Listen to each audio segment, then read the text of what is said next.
disimpulkan ya. Masa keperawatannya yaitu tadi ya, yang perlu diperhatikan ini tadi ya, diagnosa. Biasanya kami masih menggunakan diagnosa tunggal ya, tapi jangan menutup diri ya, karena kalau misalnya aliran-aliran lain, bukan saya nyebutnya aliran-aliran ya, misalnya kalau teman-teman kuliah di Unpad ya, Unpad dia masih umum, nanti ada PES, dia menggunakan kayak apa namanya, SDKI ya, teman-teman yang lebih familiar kan SDKI. SDKI itu ada berhubungan dengan kayak gitu ya. Misalnya ini, kalau misalnya jalurnya UI ya, misalnya jalurnya UI biasanya menggunakan diagnosa tunggal kayak gitu ya. Nah itu makanya di apa namanya, di SDKI itu masih perdebatan untuk diagnosa ya, untuk menentukan diagnosa ya, khususnya diagnosa perawatan jiwa ya. Kalau yang lain masih udah fix ya. Nah ya, jadi untuk keperawatan jiwa ada yang tidak sependapat kayak gitu ya, kayak gitu maksudnya. Tapi tetap kita tidak menutup diri ya, jadi bisa belajar dari mana saja kayak gitu ya.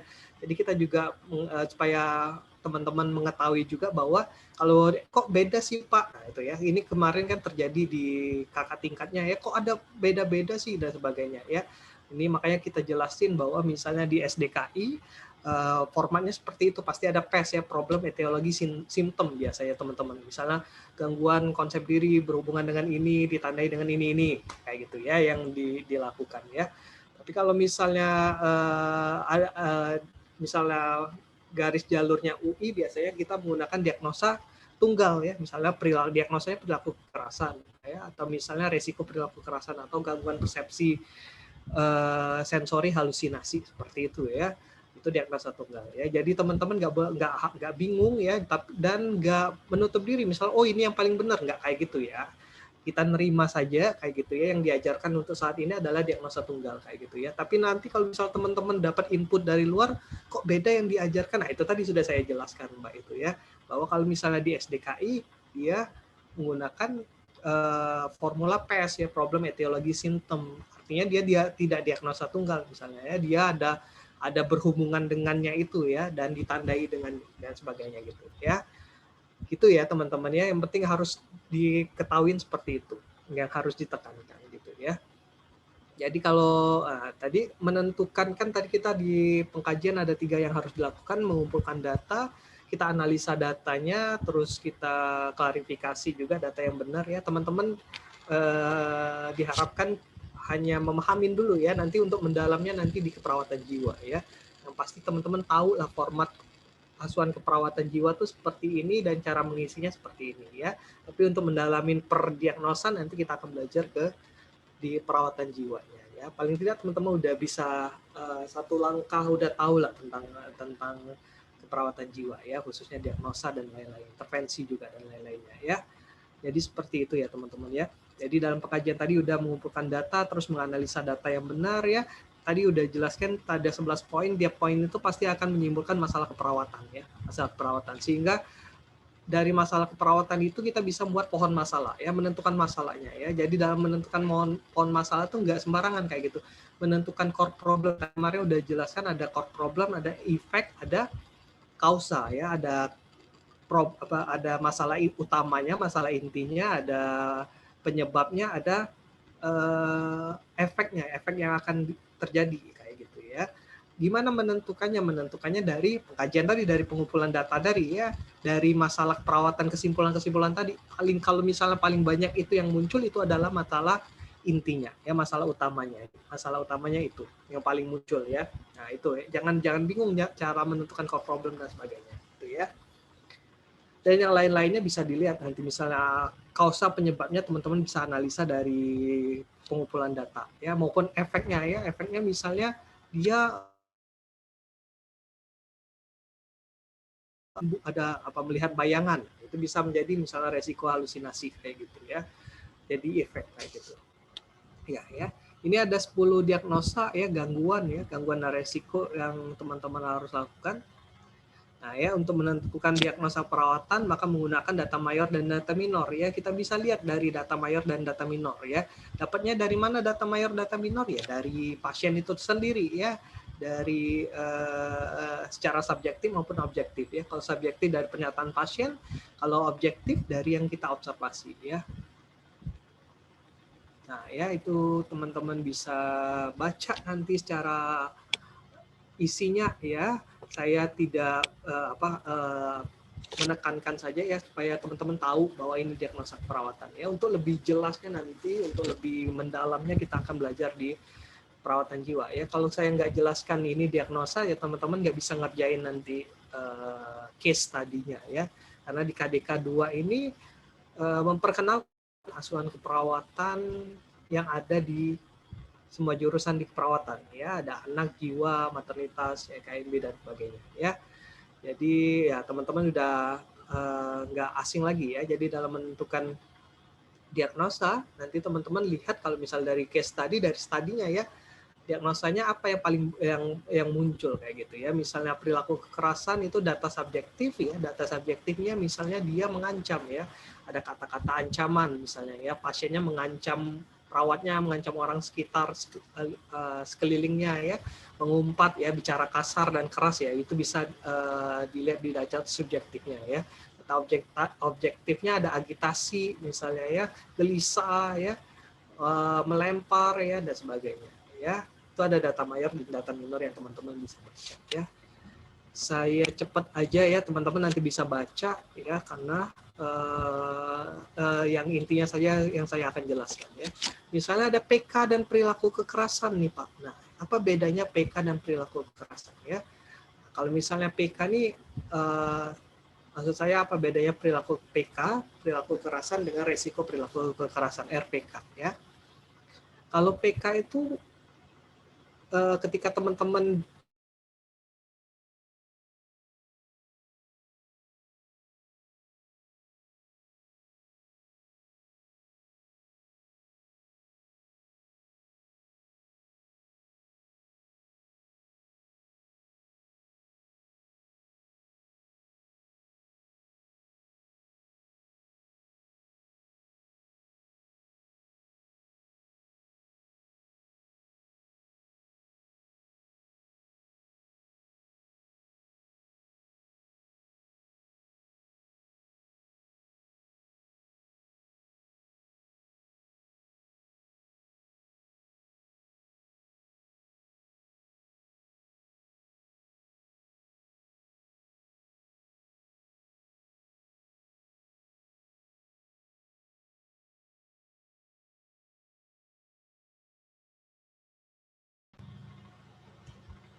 saya reconnect ya. Sorry. Batas mana ya saya tadi ngomong ya?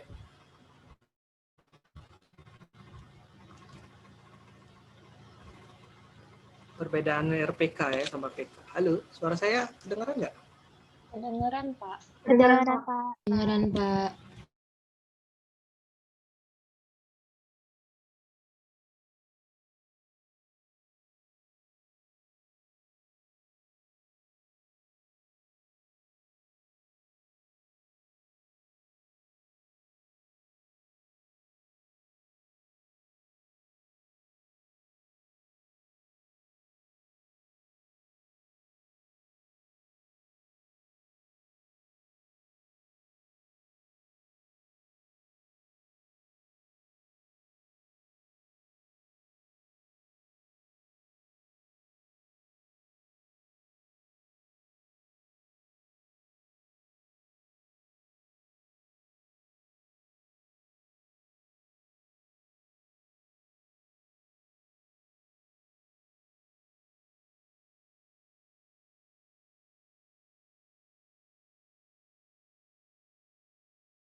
Adalah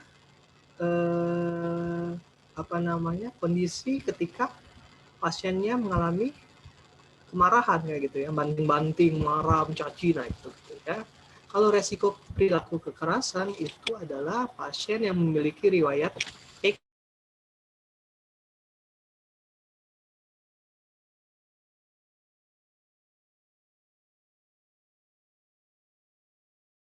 terjadi perilaku kekerasannya ya, marah-marah, banting-banting dan sebagainya, menunjukkan langsung ya.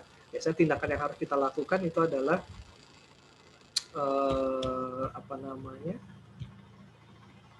psikiatrik emergency ya. Psikiatrik emergency termasuk caranya yaitu dengan restrain ya, pengekangan ya, membatasi gerak ya, dengan cara mengikat restrain ya. Kalau misalnya RPK ya, RPK karena pasiennya tidak menunjukkan marah-marah, membanting dan sebagainya, tapi punya riwayat, punya resiko untuk melakukan PK karena memang dia sudah tenang kayak gitu ya. Nah, RPK ini ketika pasien PK-nya tenang ya, tenang udah nggak nunjukin gejala ya. Biasanya yang kita harus lakukan adalah memberikan strategi pelaksanaan ya, SP-nya. Ya, ada kemungkinan mencederai dan sebagainya ya. Kalau halusinasi ya, halusinasi ini adalah ya, ini teman-teman juga familiar tentang dengan halusinasi ya. Tapi halusinasi nanti kita akan belajar di perawatan jiwa lebih mendalam, lebih banyak ya jenis-jenisnya. Ada halusinasi pendengaran, penglihatan ya, penciuman ya, banyak ya. Ada peraba dan sebagainya ya. Yang paling banyak kita teman-teman yang lebih awam itu halusinasi pendengaran dan penglihatan biasanya ya, mendengar suara-suara yang tidak ada tidak ada orangnya, tidak ada sumbernya kayak gitu ya, dan melihat yang tidak dilihat oleh orang lain ya secara nyata kayak gitu. Itu halusinasi. Isolasi sosial itu isolasi sosial ini menarik diri ya, misalnya dia sering tidak mau melakukan sosialisasi dengan orang lain ya, sering menyendiri, tidak banyak ngomong ya. Terus harga diri rendah. Nah, ini bedanya apa isolasi sosial dengan harga diri rendah? Karena ada gejalanya mirip-mirip nih. Yang membedakan ketika itu biasanya ada data subjektif. Kalau data subjektifnya kenanya di kognitif ya, misalnya saya merasa tidak bisa menjadi orang tua yang baik ya, saya merasa menjadi orang tua yang gagal ya, misalnya menjadi mahasiswa yang gagal dan sebagainya ya. Itu pikiran yang terkena kognitifnya itu masuk harga diri rendah ya. Kalau nggak ada tanda dan gejala itu pasti masuk di isolasi sosial, menarik diri ya. Karena tanda dan gejalanya mirip-mirip. Nah, terus ada diagnosa gangguan proses pikir Waham ya. Waham juga itu biasanya lebih familiar di sini ya. Kalau teman-teman saya bilang diagnosa Waham mungkin nggak familiar ya. Tapi kalau misalnya saya tanya teman-teman pernah lihat kasus orang yang ngaku nabi nggak? Orang yang ngaku Tuhan nggak? Ngaku malaikat nggak? Pernah nggak? Pernah, Pak. Pernah, Pak. Gangguan kejiwaan itu namanya waham ya. Waham ya. Apalagi misalnya waham tuh jenisnya banyak. Ada waham kebesaran, waham agama. Yang saya bilang tadi adalah waham agama ya. Kalau misalnya waham kebesaran itu misalnya ngaku presiden ya, ngaku artis ya, artis siapa dan sebagainya. Itu termasuk gangguan kejiwaan waham ya. Jadi agak aneh ketika misalnya di masyarakat kita yang udah nggak ada ngaku nabi, ngaku Tuhan, ngaku malaikat, itu masih ada pengikutnya ya. Jelas-jelas itu adalah gangguan kejiwaan kayak gitu ya. Kalau misalnya gangguan proses pikir ini ya ada proses pikir yang salah atau keyakinan yang salah terhadap diri sendiri ya.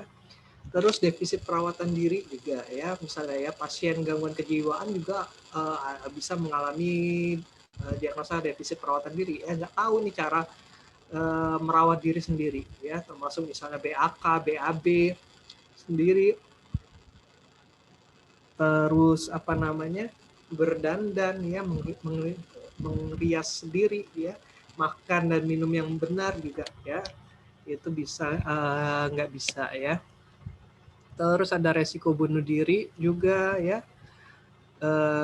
kerusakan komunikasi verbal dan penata laksana regimen terapeutik inefektif ya.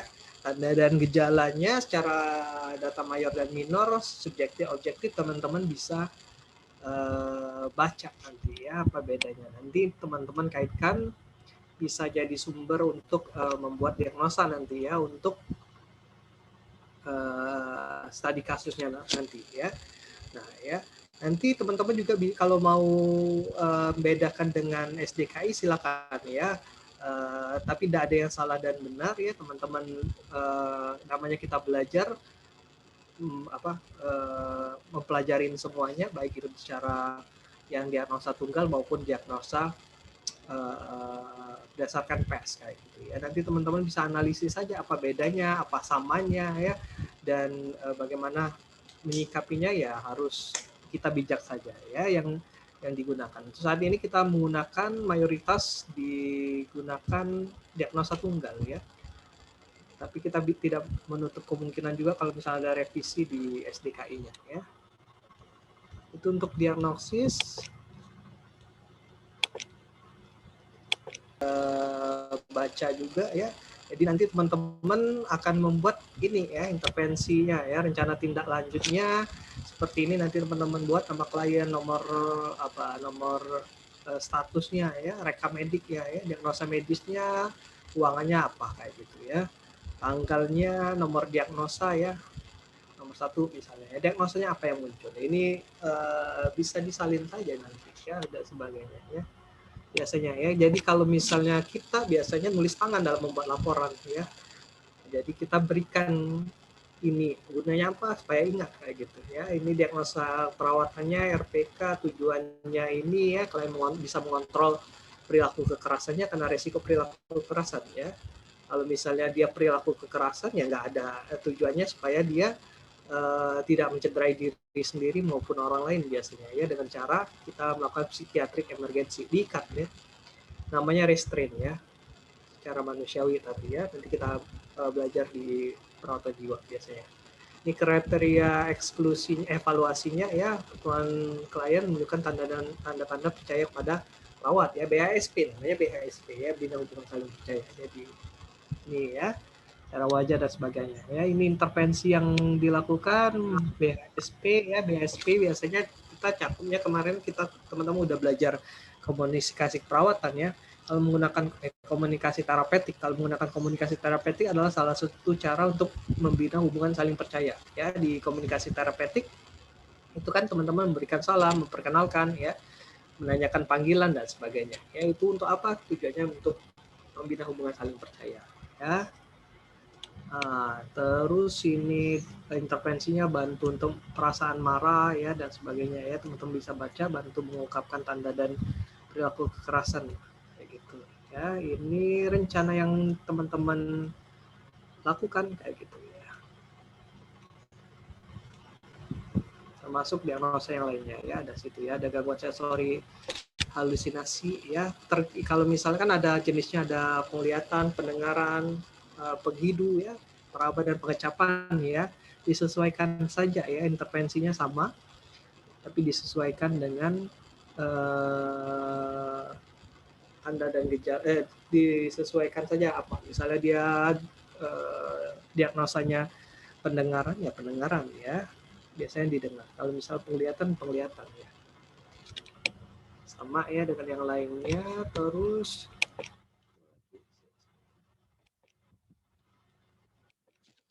fisik 1 ya. Latihan fisik 1 ini biasanya memukul bantal ya. Memukul bantal betul. Memukul bantal atau kasur. Ya. Salah. Latihan fisik 1 relaksasi napas dalam ya. Latihan fisik 2 memukul bantal maupun yang lainnya ya. Jadi latihan fisik 1 ini adalah relaksasi napas dalam ya. Jadi kita bantu untuk mengontrol rasa marahnya pasien itu dengan cara relaksasi napas dalam ya. Teman-teman sudah mahir relaksasi napas dalam ya. Dengan cara misalnya menarik napas dari mulut, tahan sebentar, hembuskan melalui hidung ya. Lakukan beberapa kali, lakukan 3-5 kali ya. Itu ya, fisik 1 ingat teman-teman, fisik 1 adalah relaksasi napas dalam ya, relaksasi napas dalam ya. Terus ngerti ya di SP1 itu ya. Terus masukkan ke kegiatan harian RTA, rencana tindak lanjutnya untuk dia latihan ya kayak gitu. Jadi SP2 pertemuan selanjutnya di sesi kedua ya, kita mengajarkan, jadi berdasar setiap sesi ini kita mengajarkan 5 cara jadinya ya.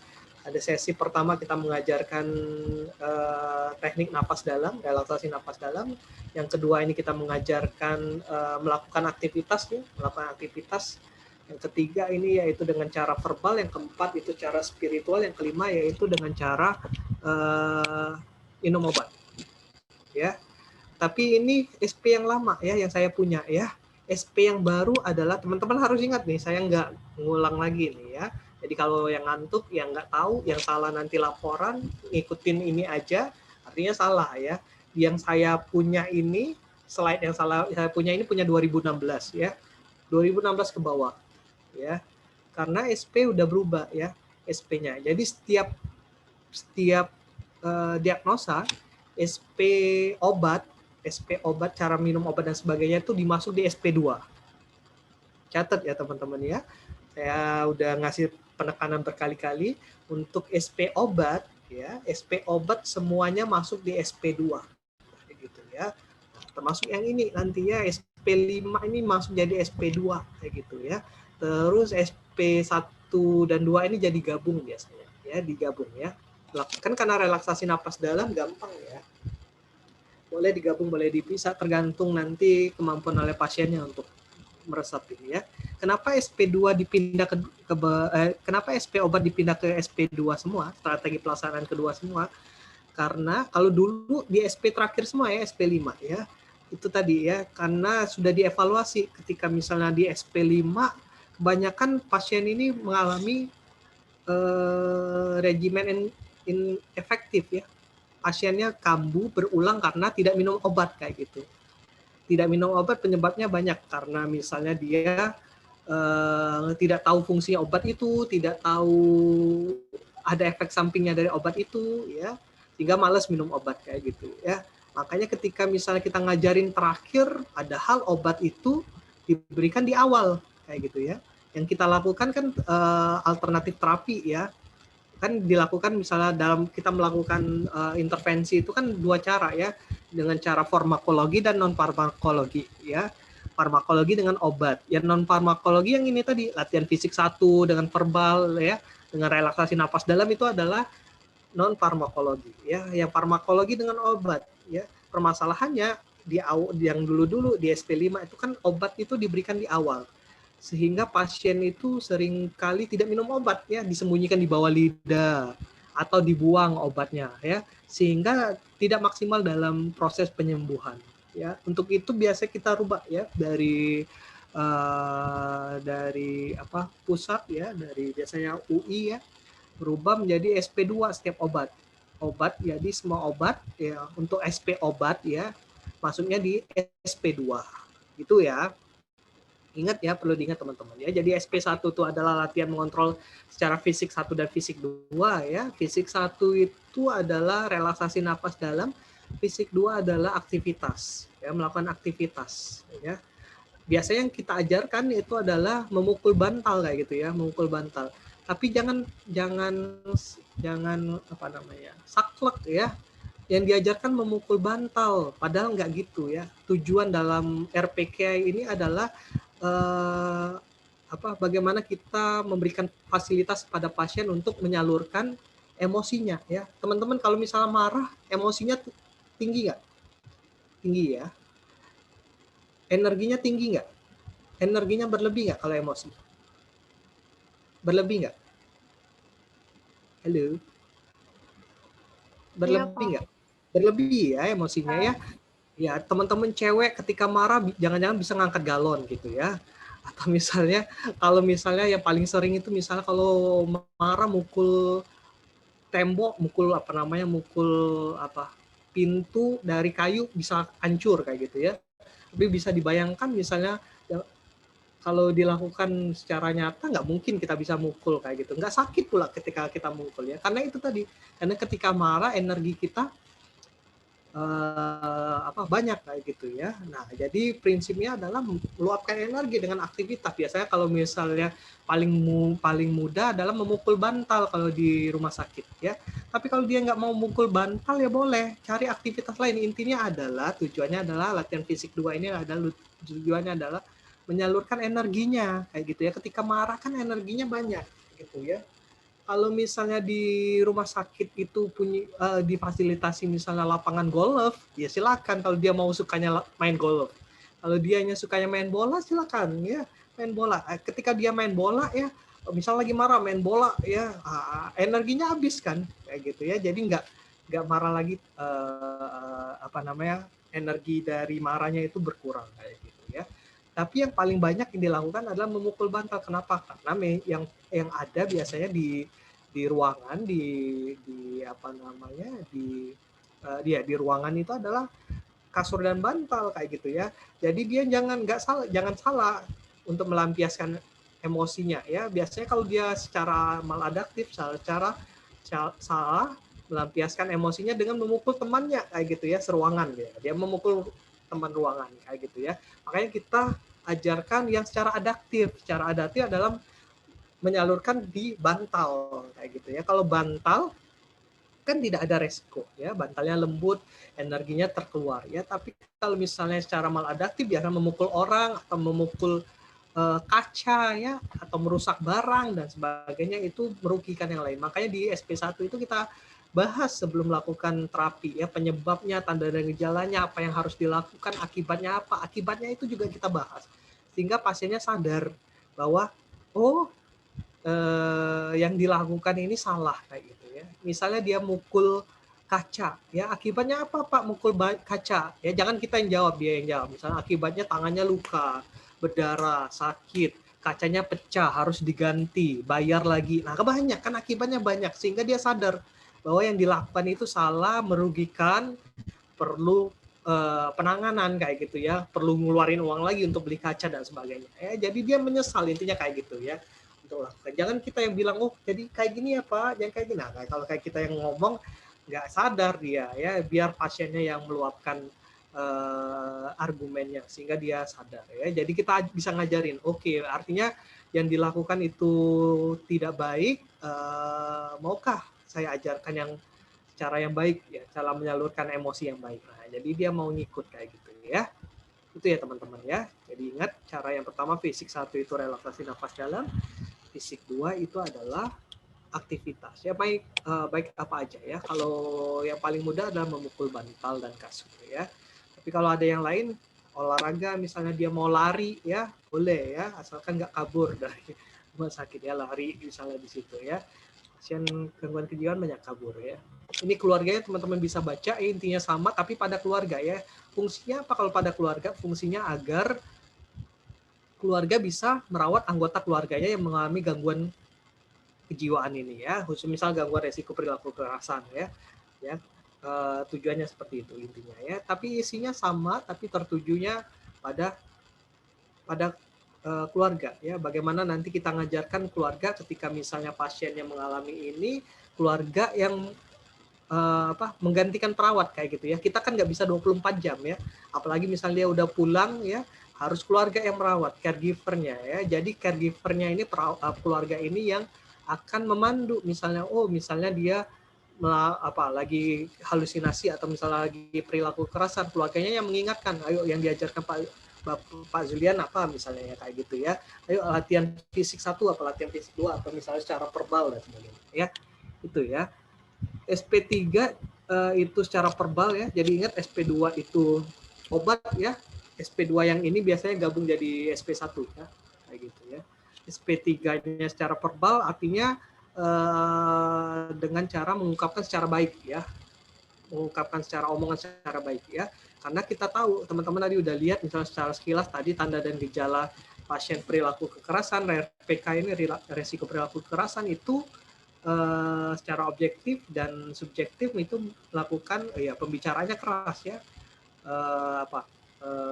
mengumpat dan sebagainya ya. Ini kita latih secara verbalnya secara baik ya. Misalnya dia marah ketika misalnya mau nonton TV nggak boleh misalnya, atau misalnya kalau mau makan nggak ada makanan di bawah tudung biasanya, itu penyebabnya ada di atas tadi kita gali ya. Kita ajarkan ketika misalnya mau nonton TV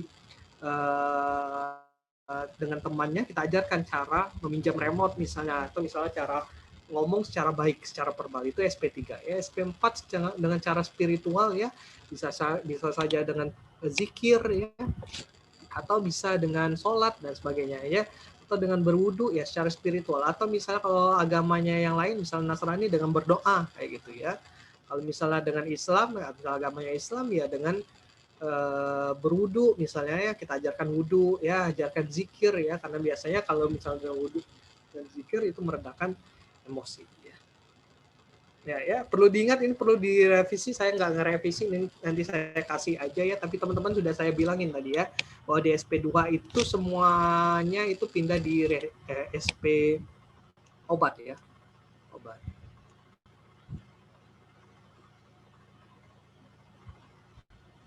Except ya, kecuali misalnya isolasi sosial sama HDR ya, tapi tetap kita ajarkan juga ya SP obat ya.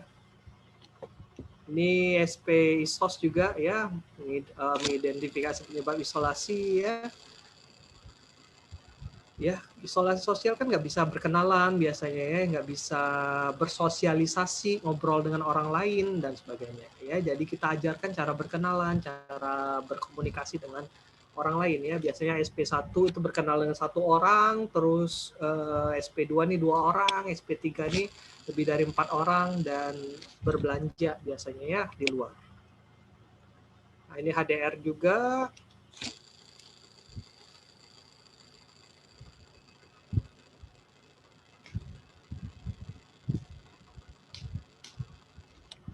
Itu ya, HDR itu biasanya tadi bedanya dengan ISOS. Kalau HDR ini secara kognitif, tanda dan gejala muncul ya, merasa bodoh, merasa tidak bisa menjadi orang tua yang baik ya, merasa menjadi mahasiswa yang gagal misalnya ya, saya ini bodoh sekali menjadi itu ya, itu masuk ke harga diri rendah ya. Jadi kalau misal harga diri rendah, secara prinsip itu strategi pelaksanaannya adalah menggali aspek positif yang masih ada gitu ya, sehingga dia bisa menyadari bahwa di dalam dirinya masih ada kelebihan kayak gitu ya, kelebihan yang dimiliki ya. Intinya untuk pasien-pasien ini diperbanyak reinforcement positif ya, ketika melakukan tindakan ya, melakukan hal sesuatu yang positif, pasiennya ya diberikan reinforcement positif ya, pujian kayak gitu ya. Jangan pelit-pelit melakukan pujian. Oh, baik sekali, pinter, Bapak sudah bisa melakukan menyapu, paling tidak kayak gitu dan sebagainya.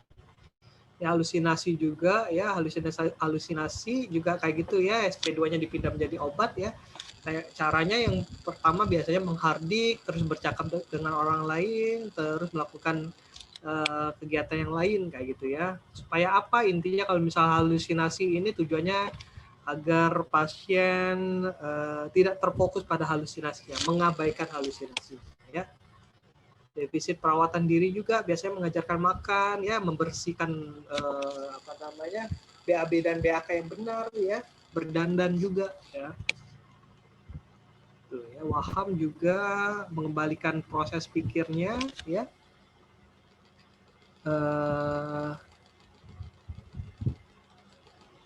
Nah, ini yang dilakukan ya. Jadi setiap SP nanti teman-teman langsung aja dievaluasi ya. Ini kan tidak ada dievaluasi ya. Misalnya nanti formatnya ini masalah keperawatan, tindakannya SP1 ini di sampingnya ini kan tidak pada pasien ya, mayoritas ya, pada keluarga ini biasanya pas home visit ya, kita hilangkan ganti evaluasi. Evaluasinya SOP ya. SOHAB ya, yang sama kayak yang lainnya, subjektif, objektif, verbal, dan subjektif, objektif, analisis, dan planning kayak gitu ya. Subjektifnya itu tadi kan teman-teman kalau misalnya secara komunikasi terapeutik yang diajarkan ada evaluasi di terminasi, ada evaluasi, masih ingat nggak di terminasi ada apa aja? Nanti lupa nih. Komunikasi terapeutik di sini kan, komunikasi perawatan di sini ya kita belajar ya. Di terminasi ingat nggak apa aja ya? Kan kita ada 3 ya, di fase komunikasi terapeutik ada 3 atau 4 ya. Apa aja masih ingat? Terminasi, Pak. Izin menjawab, Pak. Iya boleh, silakan sahabat Desti. Iya, Pak. Kalau di terminasi itu menanyakan yang pertama evaluasi validasi, yaitu menanyakan setelah diberikan terapi napas dalam, contohnya obat dan lain-lain. Nah, evaluasi validasi ini terbagi menjadi Dua, evaluasi subjektif sama objektif, Pak. Kalau Ya. subjektif, apa yang kita berikan bisa diulangi oleh pasien lagi. Sedangkan evaluasi objektifnya ketika pasien tersebut bisa memperagakan cara Baik. relaksasi napas dalam. Napas Iya, dalam. ya. Terima kasih, Oke, Pak. oke. Ya, bagus sekali ya Desti ya. Ya, jadi itu tadi yang dari Desti tadi ada evaluasi secara subjektif dan objektif. Itu tadi yang subjektif tadi yang balik masukin ke swab tadi ya secara subjektif apa? Misalnya Pak kalau tadi mengajarkan kalau misalnya SP1 misalnya RPK tadi apa isinya ya, misalnya penyebab PK ya tadi misalnya pasien mengatakan bahwa penyebab dia marah itu disebabkan karena istrinya tidak memasak kayak gitu ketika siang hari ya gitu ya. Terus misalnya tanda dan gejala PK ya pasien mengatakan ketika dia mukanya memerah ya misalnya terus menggenggam tangan ya palanya pusing ada gitu ya disebabkan itu juga yang lainnya ya. Terus misalnya pas lagi intervensinya misalnya fisik 1 tadi relaksasi napas dalam itu tadi pasien bisa menyebutkan langkah-langkah untuk melakukan relaksasi napas dalam kayak gitu ya. Objektifnya apa yang kita lihat misalnya ya. Objektifnya misalnya pasien memperagakan teknik napas dalam dengan menahan napas dan sebagainya ya. Pasien kooperatif dan sebagainya yang kita lihat kayak gitu ya. Analisisnya adalah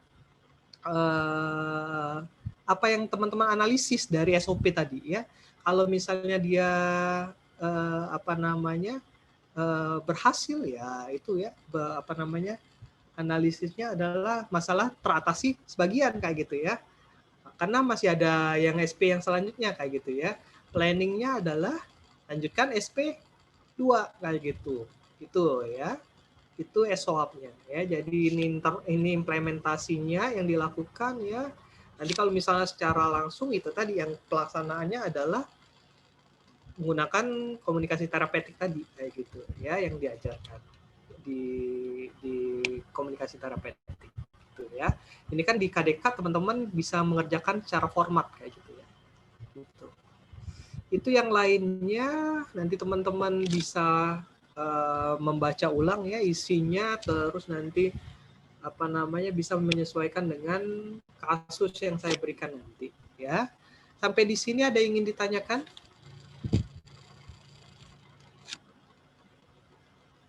Ketika misalnya proses asuhan perawatan ini saling terikat dan saling berhubungan ya, sehingga ketika misalnya salah di awal di pengkajian itu akan mempengaruhi proses asuhan perawatan yang selanjutnya ya, baik itu diagnosa, intervensi, implementasi dan sampai dengan evaluasi ya. Jadi penting itu di pengkajian kemarin bahwa dibilang bahwa pengkajian itu skill perawat ya, bagaimana perawat itu melakukan skillnya untuk menggali data pasien kayak gitu ya. Itu dari saya nggak banyak ya, kayak saya melengkapin aja seharusnya